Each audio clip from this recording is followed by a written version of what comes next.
Yes, there we are, guys. There we are with an extra episode of A Drink with Brink, where I talk with other indie creators about their lives and their dreams and their careers and their books. Because I am done with mainstream comics, guys, and indie is where the passion is and the future is. So, yeah, I hope you're all having a fantastic day. I sure was busy with my regular job, and then I'm making preparations for our upcoming campaign for Perfect 10 issue 4, which will launch very soon, in 5 days. Oh, I'm getting nervous, guys. I'm getting a little bit nervous. This is always the case before a big launch, So yeah, but let me see. Oh, who is in the chat? I think I saw someone in the chat. Jaded One, welcome. Good afternoon to you. How are you doing?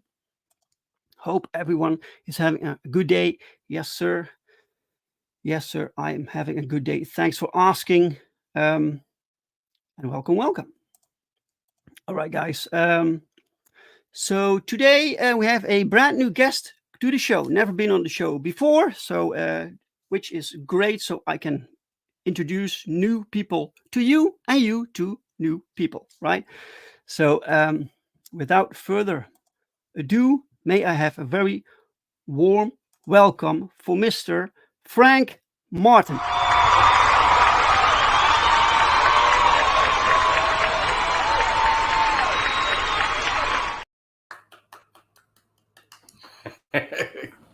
Hey Dave, how you doing? Hello, Frank.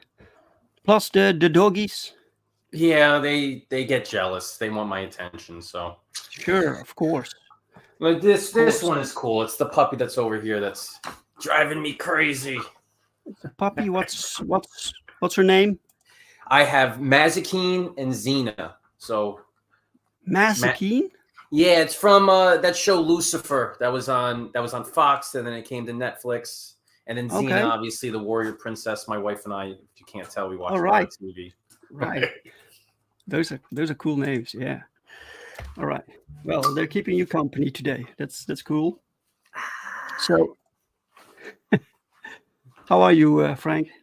I'm doing good. It's a nice brisk afternoon here in New York, which is a relief because we had a heat wave that it was dying. My kids kept complaining because their schools don't have air conditioning. So it was... Oh no. Oh, it's terrible. Yeah. I know you guys in Europe don't do air conditioning a lot, right? Well, we bought one a few months back. Heat wave here also, just like 1 or 2 weeks with very hot weather, and So we bought this air conditioning system, the first one we ever had, and it works perfectly fine. So yeah. Us Americans, we air conditioning is practically all right. We guzzle all the energy we can trying to keep ourselves cool. Yeah. Oh, I see you're drinking something. So this brings me to the question that I have to ask every guest, because it's a drink with Brink, right? So what are you drinking? Right now, I'm drinking what's called an English afternoon tea. I'm a tea drinker, and Tea drinker. everybody knows about English breakfast, but they actually make an English afternoon too. So that's what I'm having. And I usually put milk in it, but my selfish son used all the milk this morning for his cereal. So Oh, no. So now I just got a little that. sugar, but you know it's better than nothing. All right. I would have something a little bit stronger, but it's 2 in the afternoon here. So yeah. This is always the case. My show, because of the time difference, for me it's now evening, but for you it's way too early. Look, if I was a bachelor and I didn't have to drive all over the place later, I'd be on the floor. So Right. it's the father in me that has to stay sober for the time being. At least at 2 o'clock. Ask me again about 8. Right. Responsible up until 8. That's great. All right, man.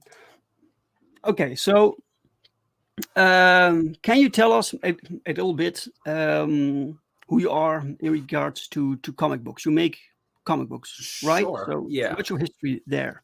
I primarily started as a prose writer. I wrote short stories, I wrote novels, but I've always been reading comic books.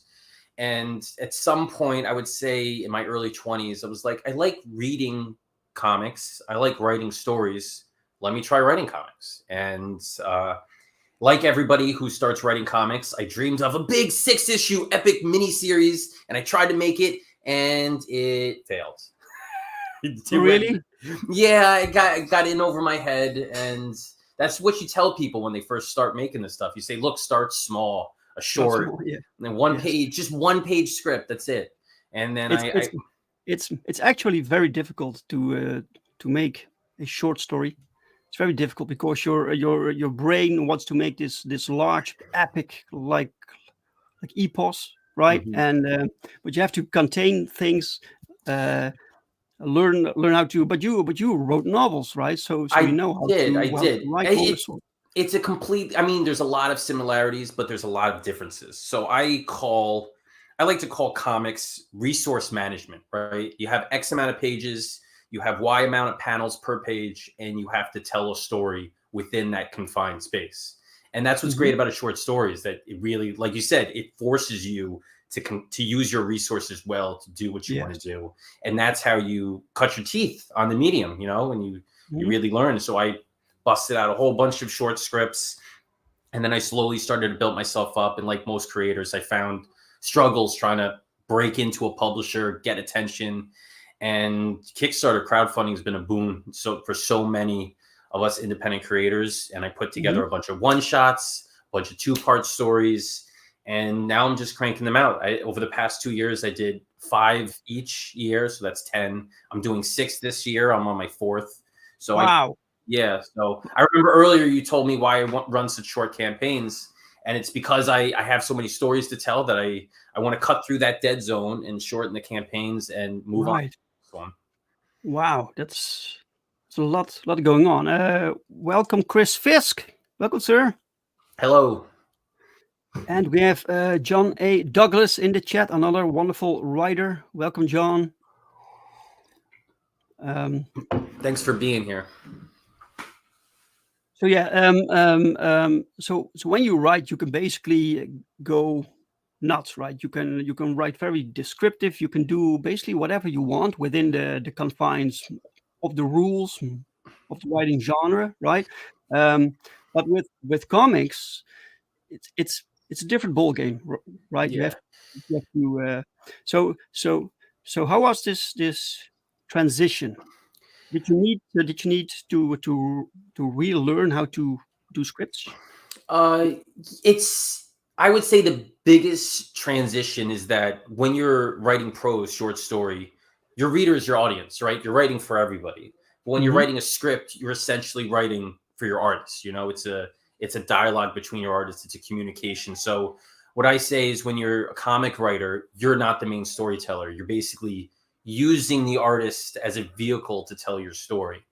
And Okay. so, Yeah. so it requires a lot more strategy. You have to find artists that can embody that style, that can really communicate what you want. You don't want a fluffy, happy artist to tell a dark horror story, you know, or vice versa. Mm-hmm. So it requires a lot of foresight. You're more of a manager, a producer when you're a creator, trying to put all the pieces together rather than formulate the actual thing that's going to be consumed. You know, it's a lot different mindset.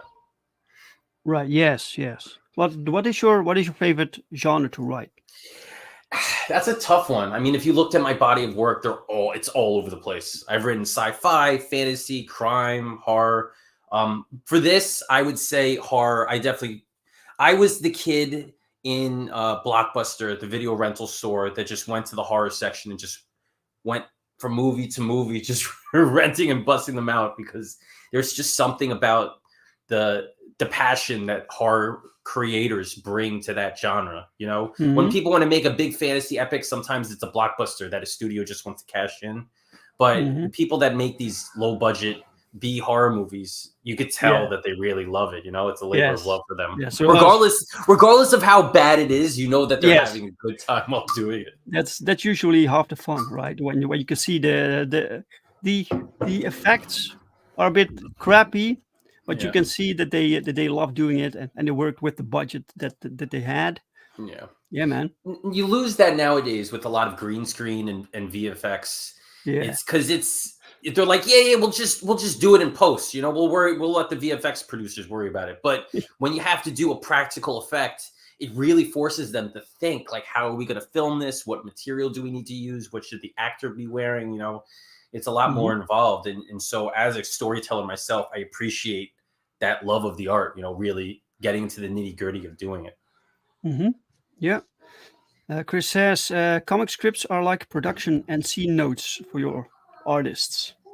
Yes, it's visual medium. Sometimes I read like comics, and when I was younger, I didn't really notice it or didn't really mind it that much. But now that I'm making my own books, I see when there's just too much dialogue going on, or when the writer goes too wild with like narration, for instance, which isn't really necessary when you have the visuals to tell your story. Right. It's funny when you get into the nuts and bolts of comic creating, or really anything in life. Once you get into the details and you know how the sausage is made, per se, you can start to notice it on your own. Yeah. I did this with lettering because I started lettering my own books. Oh, great. So after I started lettering it and I really got into the art form of it, and I started reading books, I started to notice things in the lettering that I never did before, simply because those little details of how tails are placed, or when people cut masks to kind of put the art over the lettering, all those little details. I'm like, that's really hard to do. But if you don't know how to do those things, you're just like, okay, and on to the next page. Learning a craft really gives you an appreciation of it. Right. So you learned to letter to save yourself the cost, or to keep control over the editing process? In the beginning, I'll admit I did it as a cost-saving measure. I wanted to, but I've learned so many other benefits from doing it myself. I really don't consider myself a letterer, simply because I'm not a visual person. I'm not a designer. However, doing it myself, I really have an appreciation for it now, because I feel like I'm the first person and the last person to put their touches on the story. You know, I'm writing the script and I get to letter it. And I feel I've worked with letterers in the past, and I don't want to say I feel guilty, but it's hard when you go back and forth and you want so many changes. Be like, I wrote it this way, but it doesn't really look right. But when you're doing it yourself, I mean, you could just do it on the fly and edit things on the fly. And just, if you're lettering for somebody else, you can't just take a word balloon and move it to a new panel. That's a big no-no. It's somebody else's script. You can't do that. But if it's my book, I don't care. I'll do whatever I want when I letter it. So I feel a lot of control doing that. And I take a lot of pride in putting the finishing touches on the book. So what initially became a budgetary decision has become something completely different. I love lettering my books now. Right. Okay. So I got to tell you, you sent me a copy of your book. This particular book we're talking about today. I read it, and the lettering didn't stand out, which is a positive thing, right? Because when you notice the lettering, it's probably not really right. It doesn't fit well with the art, with the visual style. When it blends together, they're doing a good job. So usually people don't really notice the lettering. I say that lettering is the only art form that's more successful the less you notice it. Yes, exactly. It's weird. It's weird, but it's true. You don't want to be noticed. You want to blend into the story. You want it to be a part of the story, which is often weird because it's when you get a page, you're placing something onto it that was never supposed to be there. So it can get tricky. Yeah. John says, I still need to learn how to write comic scripts. Why, John? No time to start like the present. Yes. Are you going to make comics? Excellent. Chris says, it's been a challenge converting my scripts from screenplay format, which were originally notes taken from TTRPG sessions. Okay. Lettering is an art form in and of itself. If I've been watching a lot of Eric Weathers videos on lettering, definitely helpful. Do you know Eric Weathers? I don't. I'm not familiar. But like I said, I don't consider myself a letterer because when I read a book and I notice really great lettering, I'm just like, I can't do stuff like that. I don't have the expertise for that. So the masters of the art form, the masters of lettering, I wouldn't consider myself a letterer simply because out of respect for them. I'm just a writer who letters his own books. Right. Okay, so you wanted to make a you wanted to move from. Do you still write novels, by the way? Or I do. I write everything. I bounce all over the place. So if it has words, I'm there. So do you publish your own stuff? For prose, not really. I try to work with indie publishers to put it out. I just don't want the burden of putting a book together and marketing and putting on Amazon. I mean, I probably could, but for prose, I typically try to work through a publisher. With comics is a different story. Obviously my big outlet right now is crowdfunding, but I'm not opposed to working with a publisher to go to comic shops post campaign, which I have done with 2 books, or should say 2 titles, 3 books. Right. So your books can be found in your local comic book shops. Yeah, they comics. Some of them. That's cool, right? Yeah. It's always cool to see that. Never gets old. No Name, welcome, No Name. I just noticed the 2666 in the campaign total needed. Yeah, I mean, you can't do a campaign about demons without throwing in a 666 in there. Actually, I mean, we could talk about it a little more when we start talking about the story, but the main villain of the story is a big fat guy, and he actually weighs 666 pounds. So I love those details. I gotta say, now we're talking about your comic anyway. So I read it. I gotta say, mini review here. All right, be honest. I loved it, man. You liked it? No, you can tell me it's terrible. Don't just because I'm here doesn't mean you have to be nice. Seriously, I was fascinated from the first page. I was fascinated. Okay, this is interesting, and it was told really well. It had some twists that I didn't see coming. Well done, man. It was really good. Thank you. I appreciate it.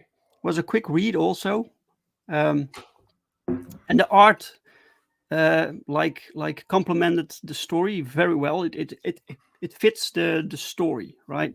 So where did you find your artist? So Claudio, I find a lot of my artists, like most comic creators, through Facebook, posting groups. I don't really make posts anymore at looking for artists, but I'm always on the lookout for people when people post pages, particular styles, and Claudio is a horror guy, as you can tell. He posts a lot of monstrous images. And I Mhm. originally hired him for a different story it was a black and white story that he did. It was dark, it was gritty, it was raw, it was profound, but I wouldn't call the story fun. It was meaningful horror. It had a deep theme to it. And Mhm. it comes to this story for Hospice, it's more fun horror. It's tongue in cheek, it's gratuitous, it knows that it's horror, and it wants to really Right. play into that. And so I wanted to bring him back and do a story kind of on the flip side of horror things. And he killed it, because he loves those monsters, guys. There's a lot of pages where you see the main character, he's the fat cannibal. He's just like got that devious grin on his Yeah, face. yeah. He does those very well. So I was definitely happy with his work. Yeah, really cool. And then and he also did the coloring? Or is that someone else? A different color who I've worked with in the past a couple times, Eugene. I think he lives in Moldova. Oh, Yeah, so I've worked with him a couple different stories. He's done a horror story for me in the past, and also a crime story. So he does well with those warm colors. He kind of makes the art pop, and I appreciate his work. mhm. All right. So this is your campaign. It is. Hospice, Last Supper of the Catskill Cannibal, Mhm. horror comic. So what does the words? I'm not a native English speaker, right? So what does the word Catskill refer to? What does it mean? So the Catskills is a region of New York, like a mountain range, kind of like the Oh, Rocky right. Mountains. Okay.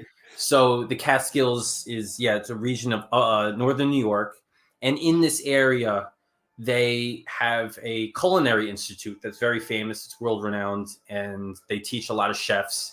And when they graduate, they don't leave the area. They stay there. They open up restaurants. They have families. So there's a weird proportion of 5-star restaurants in this rural, isolated region of New York. And I wanted to use that as a jumping off point to tell this horror story about a cannibal that lives there.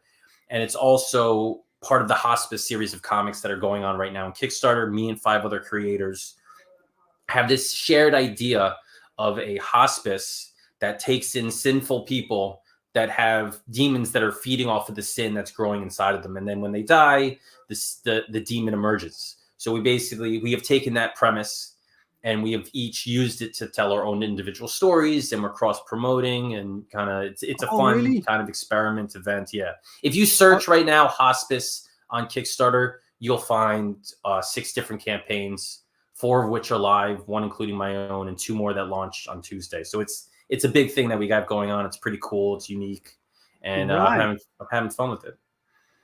Okay. I didn't know that. So these are like 5 or 6 like there shorter there's stories or 6 standalone horror standalone. comics. Right. Yeah, they don't cross over storytelling, but they take Okay. place within the same universe. The name of the hospice is the same. If you want to scroll down a little bit, I talk a little bit about it, and you can see the campaigns Sure. where under the What is Hospice banner. There you go. So yeah, those are the 6 of us. That's Travis Gibbs' campaign.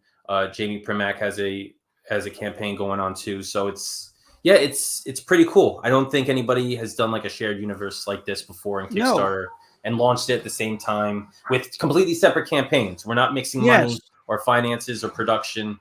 Okay. So it's pretty cool. I'm honored to be a part of it. Yeah. Usually these collaborations do happen, but usually they put together one book like Yeah. anthology Yeah, format. we were being careful not to call it an anthology, Mm. and we're all doing our separate things with our separate branding and our separate logo and our separate style. So Mhm. I love gratuitous horror, so that's kind of what I leaned in. But everybody's kind of doing their own thing, and it's been really cool. We've been planning this for well over a year. It's been awesome to be a part of, and I'm proud of all the work that we've all done. That's fantastic, man. What a cool little project. So someone approached you for this. So who It set was this it up? was Travis's initial idea. Mhm. He does the Cthulhu Invade series, Wonderland and Neverland. That was his big thing, Mhm. and he wanted to work with more creators, but he didn't want to do an anthology because it's a lot on his back. So he had this kernel of an idea to bring people together to do their own thing, but kind of connected. And he had the idea of the hospice, but he didn't really have the details. So when we came together in a meeting, Travis brought us together, but he wasn't really the leader. We kind of all contributed to the idea and formulated the plan together. And it's really been a collaborative process, not in the storytelling per se, but the execution of the campaigns. We talked about how we were going to release them, different marketing ideas, different connecting covers that we do, rewards that we can offer. So there was a lot that went into it. That is great. That's awesome. Yeah, I mean, that's what crowdfunding is all about, right? It's just about trying new things. I mean, this could have failed miserably. Us all launching a book with the same title at the same time. I mean, a lot of people thought it was kind of crazy, and it might be, but I think that's what it's all about: trying new things, experimenting, seeing what works, what doesn't work, So you got a little bit of friendly competition going on, also, right? A little bit. But we're boosting each other up. And if with this thing, if one is successful, we all kind of feel successful. It's also a way to fill in the dead zone, right? When you're running a campaign by yourself, you have this dead zone that you want to get activity, spark some interest. And the fact that I have 5 other people that are part of my campaign, I can lean on them and they can lean on me, and we can all lean on each other in order to fill up that time. Exactly. So do you want us to take a look at your trailer? You can if you want. It's not really a video. What it is I hired a friend of mine who makes theme songs for all of my comics. I wrote a script and I hired him to do what I call a radio. It's basically a radio commercial for the hospice. So it's an in-universe commercial for the brand of hospice inside the comics. So you can play it if you want and listen to it. I think it's extremely well done. But that's basically what it is a preamble, so you know what you're clicking on. Okay, well, this is your show right now, so we can do this. Let's go for it. I've already listened to it 100 times, and I'll listen to it 100 more because I love it that much. I hope I got the sound settings good. If not, let me know. Then I'll give you a thumbs up. Sure. Yeah. Do you have a friend, relative, or stalker who's close to the end? Is a toxic family member you hate about to kick the bucket? Then consider allowing them to spend the rest of their days under the care of Rising Suns Hospice, a premier end-of-care life facility with franchises all over the world. And Rising Suns isn't just any ordinary hospice. We specialize in a certain type of clientele, those that society have deemed too problematic, either because of a troubled past, anger issues, or felony assaults on their record. At Rising Suns, we give even the most hardened murderers the best of care. After all, everyone should have the chance to pass from this world while nurturing their inner demons in peace. But don't just take it from us. Here's what people are saying about Rising Suns in your neighborhood. When Daddy was in federal prison for killing that cop, I never got to see him. But since he moved to Rising Suns, I get to visit all the time. Just because my husband is a violent maniac doesn't mean he shouldn't die in comfort. Thanks, Rising Suns. So what are you waiting for? Call or schedule your free tour today. Because at Rising Suns Hospice, you'll be dying to get in. Rising Suns Hospice, where the sun never sets on the darkness inside of you. Rising Suns Hospice is not liable for any demons or demonic entities that might emerge from your body as a result of your stay. All residents should sleep with one eye open. Do not smile, laugh, or have any thoughts of happiness or joy while staying at Rising Suns. Premature termination of life is pretty much guaranteed. Even a tour may end in death. I think he did a great job with it. That was cool. Really cool. Original also. Yeah. I mean, we wanted to flesh out this universe and kind of make it a full-fledged thing with the logo and the commercial, and we came up with a mission statement for the company. So it's been a lot of fun kind of toying with this ideas and trying to come up with different tricks. Yes. Okay. Another thing that I have to tell you, Frank, is that when I saw your comic, I saw your campaign, I saw this particular character, right? I'm a comic book creator also. So for one minute, I'm going to solo myself to show you something. So this was probably the first like international comic that I produced called Earthling. There is this villain here. This villain. There's this. He's massively I fat, see. right? I see him. And yes, and he gets his powers from eating flesh, right? Oh. So yes, so that was fascinating, right? And then in issue 3, he returns, but he is in this scene. He's like captured in his facility, in his prison, and he makes some sort of deal.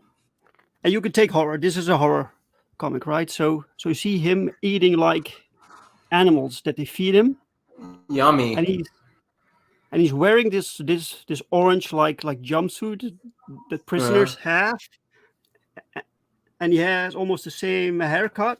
And then the last issue we made, issue 4, finally he gets his powers back, and he turns back fat into again. This big guy with the fat big guy with the jumpsuit. And I saw this character and I was like, did he make a sequel to my comic, right? I didn't steal it, I promise. No, I know, but it was so cool. It was so cool to see. It was, wow, that's awesome.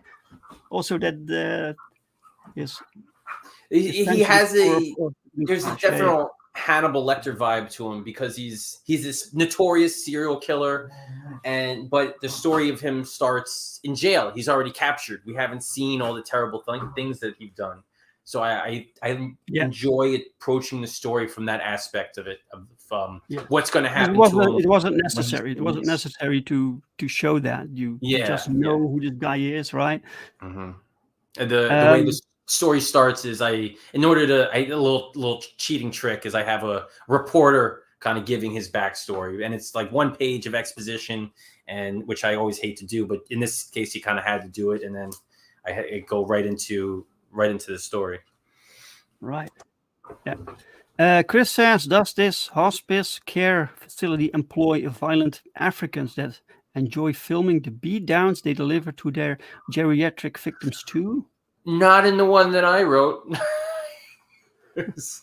But you know what? The fun thing about this project is that when Travis brought us together, he didn't really have his hands too much in our storytelling. He was kind of like, this is a branch of hospice. Imagine them like franchises, and everybody can open them up all over the world. And their motivations, their goals, how they run their hospice is all different. So nobody felt really too much pressure in order to conform to what his idea of what this was going to be. Obviously, he wrote his own story and he dealt with his own thing, but there was a tremendous amount of freedom in designing this hospice, coming up with who ran it, and what was going to happen inside of it was pretty cool. Right. This story, by the way, did you see Guillermo del Toro's Cabinet of Curiosities? I did. I watched them with she was 8-year-old. She was 8 at the time, 8-year-old daughter. Oh, wow, really? She loves horror. She's I call her my horror buddy because my wife doesn't like watching horror. So wow. I try to scare her with stuff. The only thing she's ever been frightened by is The Ring. But yeah, we watched all of the Cabinet of Curiosity episodes. Right. So I think this would fit perfectly in that category, like short movies. This could be one of those, you know? Yeah, I loved those short either horror anthologies that were big in the 90s, and some of them have come out recently, like VHS. I was also a huge Are You Afraid of the Dark fan. That was the anthology show that was kind of horror, but it was a kids horror on Nickelodeon. I ate up all those episodes. So yeah, those one shot, get in, get out, tell a horror story and be done with it. That's definitely my bag. People are checking out your campaign. No Name says, man, so many cool add-ons to choose from. That's one of the cool things about doing this for so long is that you get a whole back catalog of stuff that you can offer. And I try to keep things kind of within the theme of the story. If I'm doing a sci-fi book, I try to put my sci-fi add-ons. If I'm doing a horror story, I try to do my horror add-ons. Some people just want to throw everything on there, but you got to hold some stuff back. You don't want to give everybody everything at once. Yes. Chris says, "Had Albert really got violent? Hey, MFer." Yeah. Just pledged. Wow, that's excellent. Appreciate it. Thank you. That's I hope excellent. you enjoy it because it's finger looking good. Thank you, No Name. Yes! Hell yeah! Hey, come on, baby! Come on! Yes! Come on! Ah! Yes! Yes! Ah! Thank you love so that. much. I Excellent. love that show. Yeah, that show's my favorite. I saw it twice, and I'm going to watch it a third time. I watched it, and then my wife watched it, and it's cool when somebody rewatches something in your house. You could like just pop in and see where it's at. You don't have to watch every episode, but you know when the good moments are coming up. Yeah. Well, there's only one episode in this series that you can skip. What? It doesn't Fly? really contribute. The Fly Fly. episode. Everybody Fly. knows that. That's the worst episode, man. But still good, but it's not necessary. It's completely redundant. Chris says, "Love me some Del Toro films." Yeah. He's a master. He definitely knows what he's doing. Tales from the Crypt. Tales from the Crypt is a good one. All classics. I remember being a little kid and watching the Tales from the Crypt movie and being just utterly fascinated with the depravity of it all. Yeah.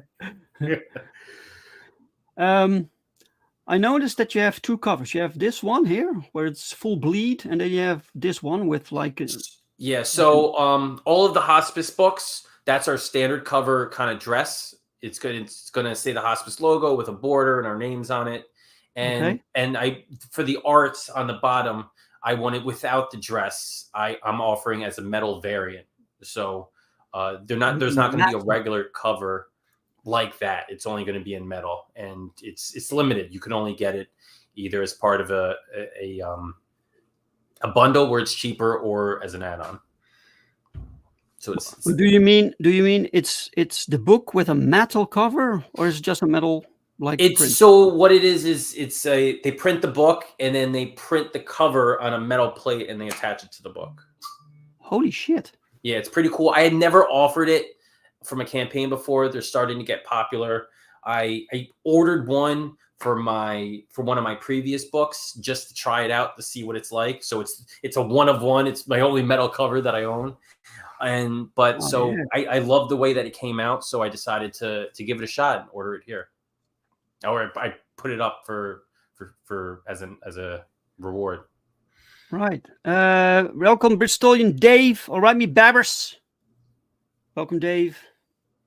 They've also made a short story for an anthology-like horror-like thingy with like fairy tales, twisted fairy tales. It's called. Always fun times with fairy tales. Yeah. So it's really cool when creative people get together, right?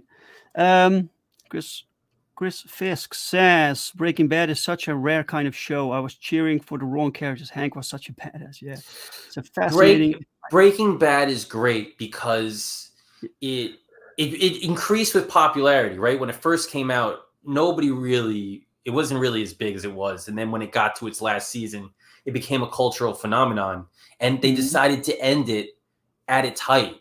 Yes.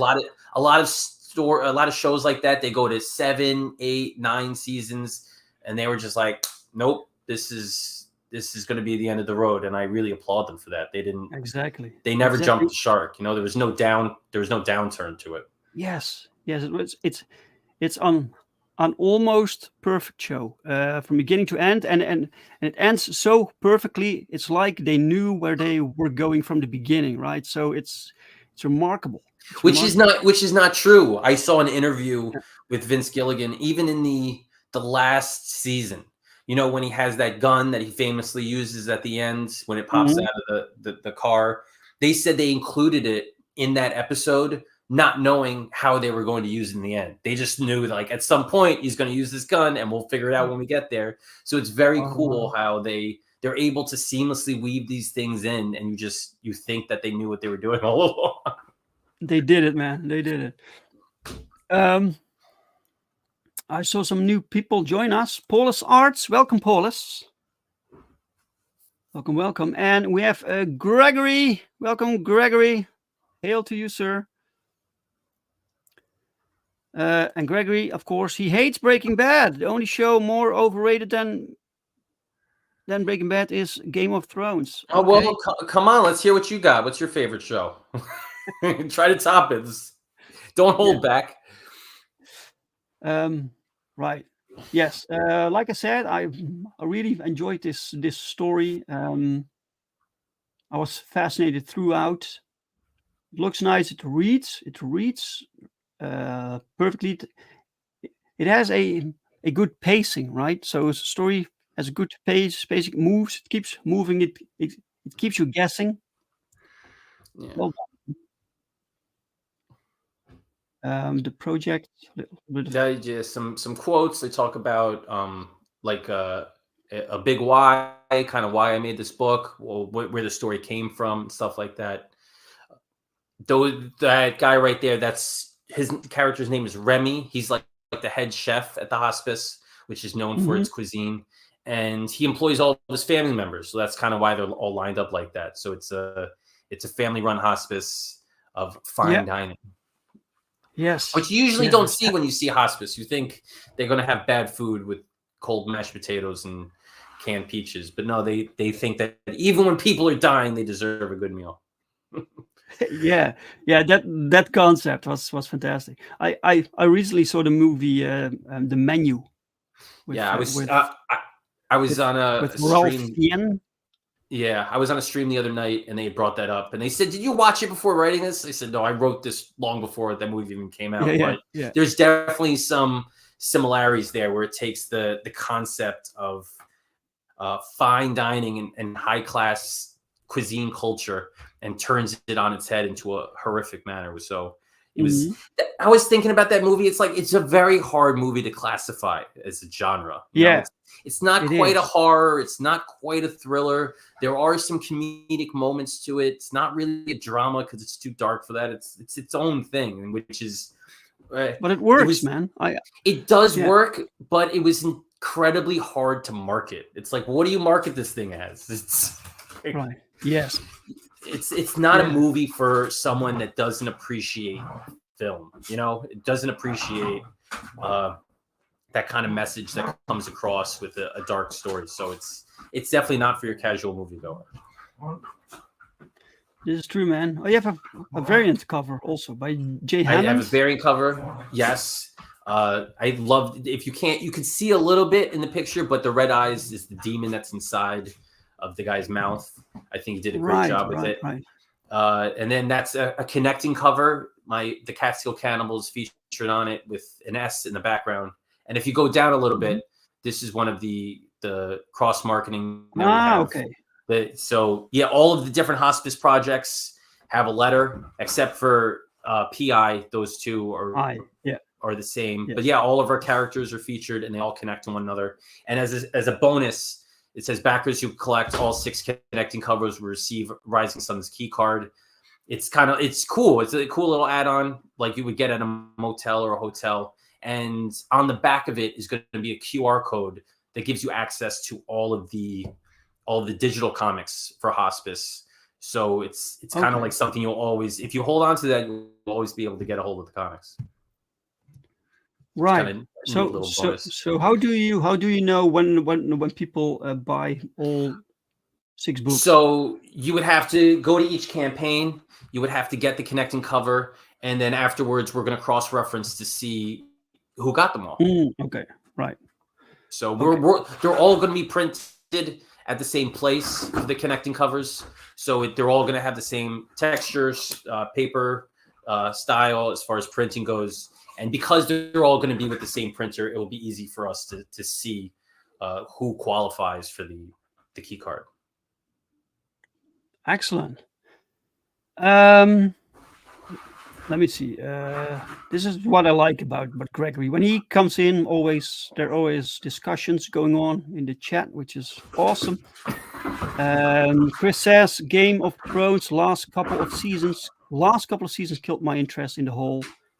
What's that? I guess that's a Song of Fire and Ice. Oh, right. Yes, A Song of Fire and Ice. Yeah. Universe. Yeah, man. I don't disagree. I mean, I watched the whole thing because I'm a completionist. I got to watch the whole thing. But yeah, once they passed where the books were, I think they kind of struggled to tie it all together. And I was not a huge fan of the final season. I mean, I was enjoying it. I was entertained by it, but I don't think they wrapped the story up nicely. So I would tend to agree with you. Although I was happy with who got to be king at the end. I think that was a wise decision. I think that was a cool little scene. And Paulus Arts likes The Wire. Wire is a great show. Yeah, huge Wire fan. Yes, excellent. All right. But this book is done, right? So It's finished. Yeah. So one of the things that allows me to launch so many campaigns is that I really don't launch books until they're completed. So the day after the campaign ends, I place my print order in right away. And because even before the funds from Kickstarter hit, I place the order because I know that they're going to be coming eventually. And then I try to fulfill ASAP.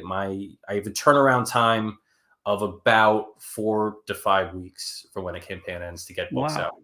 Wow, you have a system going on, right? You have a little bit of a system. I mean, I haven't had a campaign with so many backers that I couldn't be able to do it myself. I'm actually curious what my limit is, what my threshold is, because I wanted, because I have a good time with this. I love watching TV with my kids. So I would just, on a Friday or Saturday night, we would stay up late watching movies, and I'm just, packing comics together. And they love helping me. I mean, I'm like, don't put your fingers on the cover, but they're like, Dad, I want to help you. I'm like, okay, you can stack the Gemini mailers when I'm done. Yeah. Oh, that's great. Little helpers. That's fantastic. Yeah. Child labors. Can't go wrong with it. Yeah, child labor.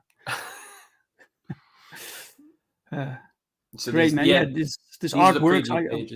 These are the preview page, first 5 pages. Which when you have it, the book is 20 pages long. So the first 5 pages, that's a quarter of the book right there. You could check, you could read if you wanted to. Yeah. This is cool. Really nice.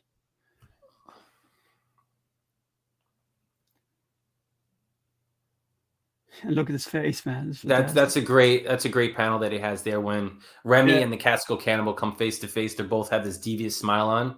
And all these little details that I could tell Claudia was having a lot of fun. You see the drool just kind of like seeping out of his mouth. I love that he really, if this was a different book, that wouldn't make much sense. I mean, who just like drools like that? But because this is a book that's just, let's just try to ham up the horror as much as we can. It works perfectly. The folds of his skin. Oh, it's beautifully grotesque is how I want to describe it.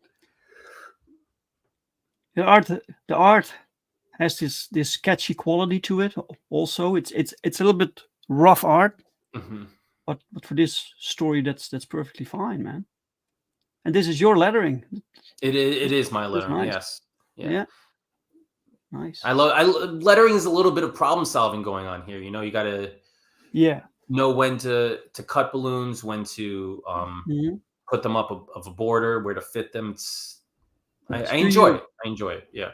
Do you find yourself rewriting a lot of dialogue since you are the letterer, right? Yeah, I do. I mean, when I get script critiques, people are like, "Your word balloons, this is never going to fit in a word balloon." I'm like, I make the word balloons. I'll make it fit. Like, I'll figure it out.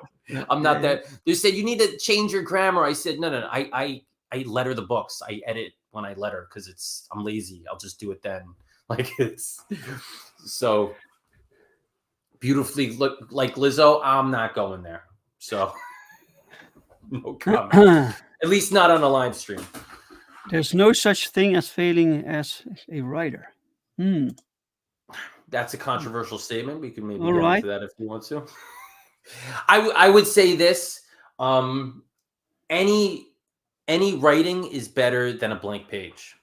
So if you're thinking about writing and you're stuck with a blank page, just get something down. It doesn't matter how bad it is. As long as you put words down, you're not failing in that regard. Get them down and fix it later. Just put your ideas on the canvas and then fix it later. Write with your heart, edit with your brain. Exactly. Easlyn. Welcome, Easlyn. Arrived late. Well, better late than never. Easlyn, welcome. Nice to see you.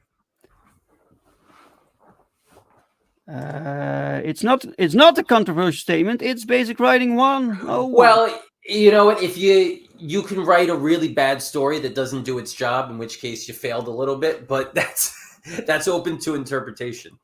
Yeah. So, I am. What are you doing? Stop it! If you don't capture your intended audience, I think. Yeah, I mean, if you're trying to make a kids movie and you start off with a murder scene, I mean, you might have failed a little bit, but you know what? I am a non-committal guy when it comes to answers. So when somebody poses a question to me, I always like to look for who's right on both sides of the aisle, So in some instances, I would say, yes, you can't fail. In some instances, I would say, yes, you can fail. Mm-hmm. That drives my wife crazy that I never stick to an answer. Right. Yes. The rewards, it's cool that you offer digital books, right? By the way, do you ship to Europe? Or? I do. Okay. And which I hated in the beginning because it was just so damn expensive. I hated offering it. Mm-hmm. But Pirate Ship is a great resource that gives a simple export rate. So I was able to actually lower my international shipping prices from when I first started, which I haven't been able to do. So although it's still not super cheap or ideal, it is better than it used to be. Yeah. And if people want it, right? Yeah, if people want it and they're willing to pay it, I mean, I want to offer it for as cheaply as possible. Of course, yeah. I also get a little afraid when I send stuff overseas because the tracking isn't as good. So I kind of feel like I'm throwing a package to the abyss and I have no idea if it arrives where it's going to go. So sometimes when stuff is going in the States, I always have that tracking number that I could check on it and see exactly where it is. And I feel a little comfort knowing that. But if something says no tracking available, I'm like, I hope it arrives to some obscure country in the middle of Asia that somebody ordered the book from. Eastland says, get your ideas down, rake through it, find some gems you can polish and leave the bad stuff. Edit. Yes, editing. It's important. Absolutely. Do you work with a editor? Not universally, but sometimes I do. Sometimes I bring an editor on either for prose or for a specific comic project. It really depends. I love getting my work workshopped by other writers. I think that's a good way to get multiple different eyes on something. A lot of times editors it's hard finding a good editor because some of them may want to mold a story into how they want it to be, which is not great. Writers when they but that's not a good editor, right? It's not a good editor. It's not. But sometimes you run into that. So I would say the best editors are those who tell you something that you really already know but don't want to admit. It might be something in a story you're like, should I change this? And no, I'm just going to leave it as is. And an editor is going to be like, you should have changed this, right? And so you're like, okay, yeah, I'll do it. All right. Yeah. Exactly. Chris says, anyone see that video on X of the 560 lbs dude weighing himself for free meal at the Heart Attack Grill? It's an actual name. Heart Attack Grill, Las Vegas. Looked like the lymphedema was insane. Looked like a parasitic twin. 500. All he has to do is another 106 pounds, and he is matched to Casco Cannibal. So he can do 106 pounds. That's nothing.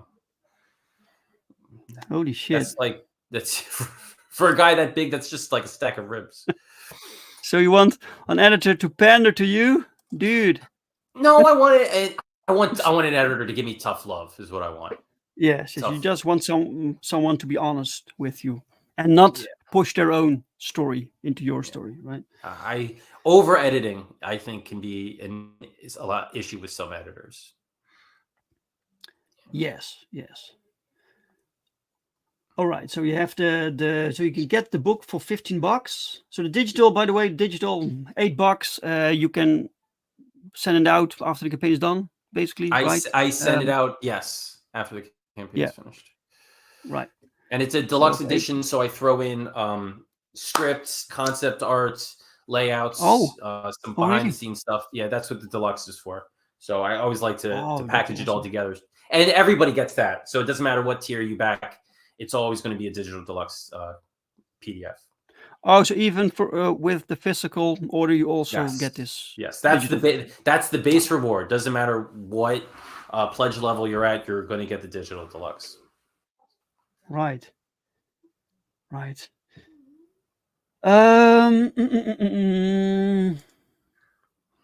Yeah, I send out my proof copies to people that hate me. They usually give the best feedback. You know what? I think that's a lost quality with a lot of comic creators these days. People don't like criticism. You know, people don't like to hear things that others did not like in their book. I think in the beginning, I kind of didn't like that because who wants to hear about people who don't like their stuff? But it's important, you know. You're never going to appease anybody. These people are out there and they have something to say, and you can take it or you can leave it. But I still think it's important to hear honest feedback when somebody doesn't like your book. You know, it's not nasty. It's not mean just to hear when somebody has something negative to say. It's just a matter of how they deliver it. They can't be a dick about it, you know?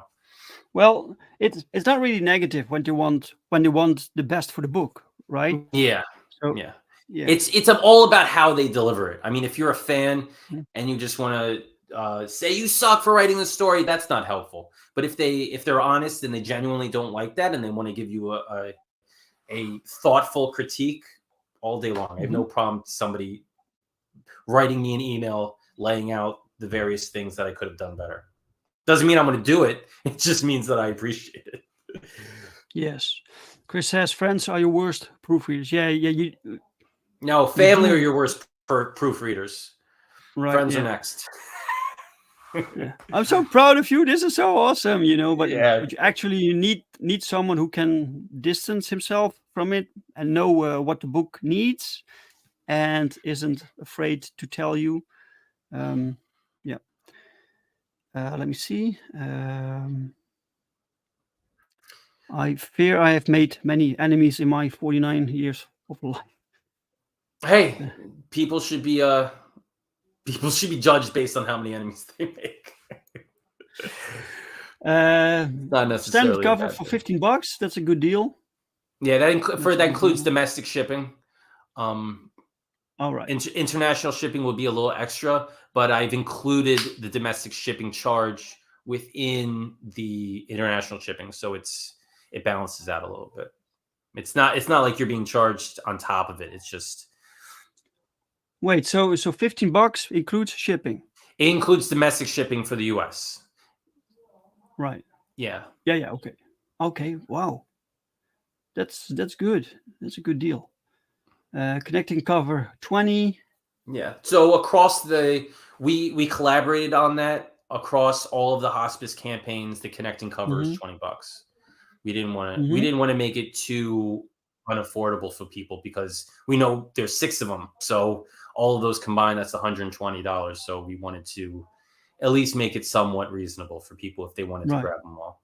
And then that thing in the middle is a symbol that represents the theme song. So if you go up to the preview pages, I have a little preview right above it is a video. It's the preview of the theme song. So the same guy that did the commercial did the theme song. He does one for all my comics. You can play it if you want. Right. But it's a cool, creepy little score that he does. He's really good at them. Okay, guys, you can check it out. The link to this campaign is pinned in the chat. It's also in the description of this video. Please go browse it. Go listen to the theme song.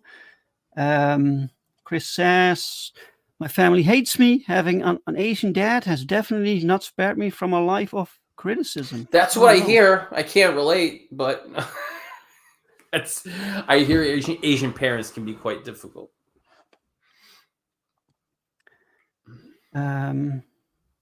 Right. Okay, great. And then you get, for $50, you get the early bird bundle, which is also always good. I believe that's ending today at Okay. I'd say about 9 hours from now. Oh wow! So get on it, guys. 9 hours left. Yeah, for the early bird bundle. Yeah. I have 2 of them. I have one that includes the 3 regular covers, and then one that includes the 3 regular covers and the metal, which is right there. Yes. Wow. Great. Metal cover bundle. Yeah. Okay. Cool. Short story commission. What's this? So I'm jealous of artists that are able to do commissions. So I always put this up here. I get like 1 or 2 per people a campaign that probably grabs it, and they just basically tell me an idea, and I write them a 1,000-word short story. So it's a way to for me to be an artist and commission something that's not a work of art. You know, it's a story. Could be a horror story. Could be a story about a family member. Could be whatever they want it to be, and it's theirs. They own it. Wow. And you can also get digital art as a commission. Yeah, so Claudio, who's the artist, you can commission him from Art Piece, and then I have a combo that kind of puts the 2 together, the art and the story commissions. Excellent. You can get them both. And you then can even produce your own book. Yeah, so my big tier is produce a comic, which is basically I'll work with you if you ever want to make a comic, developing a script, and then we'll have Claudio draw it, and it's front to back includes 5 pages, everything. Which, if you think about it, for $8.50, it's kind of, if you were to do it on your own, it's probably going to cost you about the same anyway. So I've done 2 of those so far throughout my campaigns, and they're fun because if you don't really know what you're doing, I'll walk you through the process and I'll help you from beginning to end. And it's always cool seeing other people's comics come to life that aren't my own. Fantastic. All right. You have more add-ons. People can check it out. You have a back catalog. So if you're curious about what else Frank has done, check it out, guys. You're now at 140 backers. Thank you, anybody that's backed while we've been doing this. 2 weeks to go. So excellent. Okay, guys. Let's stop this screen for right now. Stop the screen right now. Is there anything else we need to know about the campaign before we close off, Frank? No, just it's a fun horror book. So if you are a fan of B horror movies, appreciate the genre for what it is, that was my motivation writing it, and that was kind of what I leaned into while I was scripting it. So it's meant to be fun. A good gross time. Excellent. Okay, then we have guys. Perfect 10 issue 4 is now in pre-launch stage, so you can sign up. Just sign up to the campaign. We go live next week. So and you get a free mystery print from a awesome artist. So this is issue 4. So help us make this happen. We're working very hard to get everything done. So the link to this is also in the description. Please share it. Thank you all so much. Frank, I want to thank you for being my guest today and for showing us your book. I want to thank you for having me on. I really appreciate it. This was a good time. Yeah, you're very welcome, sir. And special thanks to the chat for everyone who showed up today to watch us. Thank you so much for watching, for sharing, for liking. So if you like this conversation, please like this video. If you didn't like it, give it a dislike. And I'm very sorry.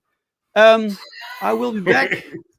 I will be back next week. No, wait. It's Friday. I forgot. It's Friday because I double booked. Long story. But so Sunday is the regular Drink with Brink. Next Sunday. So I hope to see you guys then, guys. Whew. Okay. It's always difficult to round these off. So, but we did it. We did it. Okay, guys. See you Sunday. Bye. Thank you. Bye.